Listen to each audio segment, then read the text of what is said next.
Hi, I'm Kelly and I'm here with Karyn, and we're here to answer your grief questions. And we're just going to change some things up a little bit. So we're going to do some shorts and some reels to be able to answer your questions even faster. So today's question is for Karyn, and we'll see how long, if we can not be so long-winded like we usually are.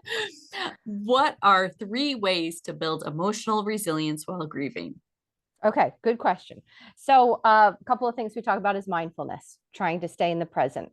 There is a tendency as we're grieving to be what I say, getting in the time machine, going to the past and ruminating about what we should have done, or going into the future and worrying about what's coming next. I think a second thing is finding connection, and not just any connection. It may not be the connection you think, but spending time and being with people who understand what you're going through. Being understood and validated has never been more important in your life than it is right now. And then I guess the last thing would be along the lines of self-care, which really one of the best self-care things we can do is self-compassion.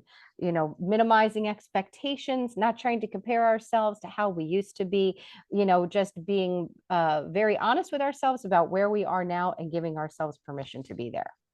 Absolutely. Yeah. And I always think with mindfulness, it's sometimes also, people are like, well, but the past is where my loved one is. And yes, but you can grieve mindfully, right? You can be, okay, I'm feeling this sadness right now. Let me be in this moment with this sadness. Cause that's what mindfulness can look like too, right? Absolutely. And I'm so glad you brought up self-compassion because that's one of my favorite things, right? To talk about is just what would you say to your best friend and give yourself that same advice? Yep, absolutely.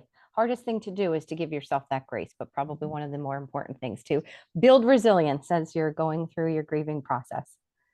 And, resilience isn't about bouncing back to where you were. It's about integrating your grief into your life in a healthy way. Yeah, I think that's a great way to put it. Yeah. All right. Well, thanks for watching. Make sure you subscribe and stay tuned. If you have some questions you would like answered, please reach out to us. We would love to answer your questions. Thanks for watching.